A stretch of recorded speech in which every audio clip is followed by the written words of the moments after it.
a little bit different on the 4 today. We're going right into interviews. Katie and Kiana back with us, Mill Mountain Zoo with, I guess we had to wake up, was it Ziggy? Ziggy. It was Ziggy asleep with the cold temperatures and the hibernation. Absolutely. Yes. Hey bud, wake up, you got TV to do. In the wild, they would absolutely be brumating right now, which is very similar to hibernation. It's just a different name for reptiles because it's a little bit different. But this year, for Lunar New Year, which is on the 29th, it is actually the year of the snake. Ooh. So we wanted to take some time to sort of bring some of our snakes in and talk about them. He's active. He's very active he's really today. Curious what's going on. Normally in the green room, she was just wrapping herself around me, but right now she wants to see where all the action's at. Oh, look at her. Okay, because this is different. We're just talking different from the other corn snake we had last time. So they look very different. Ziggy is a bred snake. This is not going to be what the corn snakes in this area would look like naturally. So she actually has a condition called amelanism. So if you look at her real close, she actually doesn't have any melanin pigment. So there's no black markings on her anywhere. It's just Even all if you orange look and at her yellow. pupils are going to be bright red. They have no pupil in them at all. How about that? So they're pretty interesting. So how many corn snakes do y'all have up there? Just the two? We or- have just the two. So Okay. Ziggy is going to be our more smaller and docile one, and then Cornelius is our larger corn snake that looks more like what a natural corn snake would look like. that we, a lot I guess, bigger. find out maybe in this part. Do we have? I mean, they're out. Corn snakes are out in Southwest They're Virginia. super native. Absolutely. They're going to be all over here. Okay. Not- Hopefully, Yeah. not during this season. Hopefully, right now they're all sleeping. You got a But problem if you see them out now. If you do see them right now, you need to call somebody. Seriously. So what are the plans kind of going into the year of the snake? Because I know y'all got a lot of snakes up there, all kind of different breeds. Yeah, we do have a bunch of different snakes. We're not currently planning any events for Lunar New Year. Lunar Lunar New New Year. Year, okay. But you can see a bunch of our pictures. That's Cornelius, so that's our okay. other corn snake. So that's going to be what they look like naturally. They're a little bit darker, a lot bigger.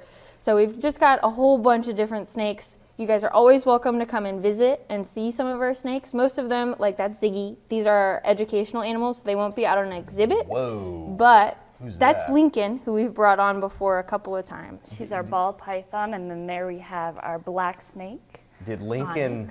Onyx. Is that just a photography trick, or is Lincoln Probably. eating extra rations? No. all the time?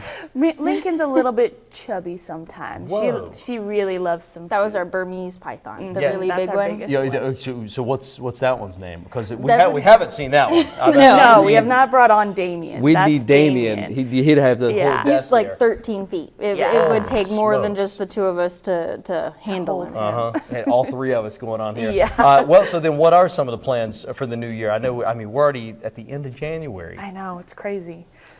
So we are planning a bunch of events. We're doing all of our planning meetings right now. So if you want to stay tuned and up to date on the events coming up this year, make sure you follow us on social media.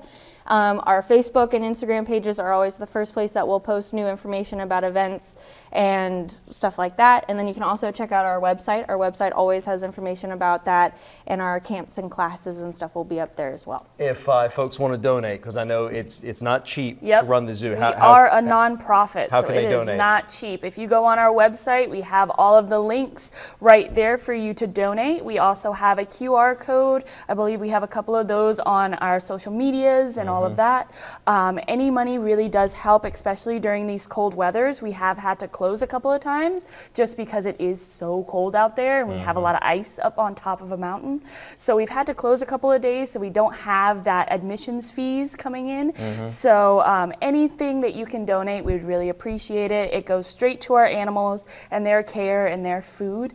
Like we've talked about before, it's almost $5,000 a day to take care of our animals. So we definitely really want any sort of donation is always very much appreciated. And it's an unbelievable resource, not only for entertainment value, but the teaching value. Absolutely. I mean, the kids that go to it now, they'd be talking about it for the rest of their lives. So, help That's how them you end out. up with people like us. Exactly. And they come on here with little Ziggy. All right, Ziggy, you the star of the show.